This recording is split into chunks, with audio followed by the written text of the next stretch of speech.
بسم اللہ الرحمن الرحیم ان الحمد للہ والصلاة والسلام علی من لا نبی بعدہ اما بعد۔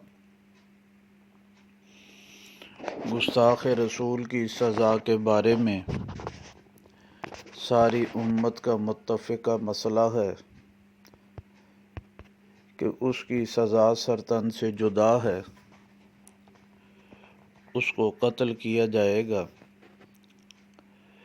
اس سلسلے میں حدیث نمبر 11 بیان کی جا رہی ہے۔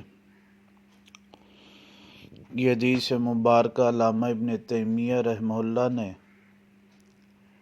الصارم المسلول علی شاتم الرسول میں لکھی ہے۔ ابن خطل ملعون جس کی 2 باندیاں تھیں، وہ آپ علیہ الصلوۃ والسلام کی شان میں گستاخی کرتی تھیں۔ جب فتح مکہ ہوا، آپ علیہ الصلوۃ والسلام نے عام معافی کا اعلان کر دیا،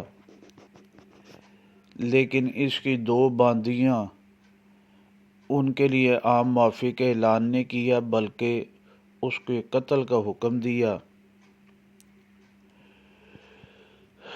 آپ نے فرمایا کہ ابن خطل کی جو ہے 2 باندیوں کو قتل کر دیا جائے۔ ایک کا نام کہتے ہیں فرتنہ، دوسری کا نام ارنب تھا۔ آپ علیہ الصلوۃ والسلام کے شان میں گستاخی کرتی تھی۔ اسی طرح ایک اور لونڈی تھی جس کا نام سارہ تھا۔ آپ علیہ الصلوۃ والسلام نے اس کے قتل کے بارے میں بھی حکم دیا۔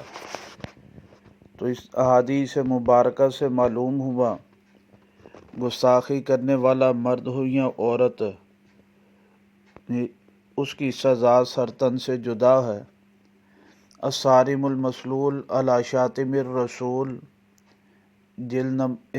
صفحہ نمبر 117 ہے، اور اسی طرح یہ روایات مبارکہ کتاب المغازی للواقدی جلد نمبر 2 صفحہ نمبر 282 اور 83 پر یہ روایات مبارکہ منقول ہیں۔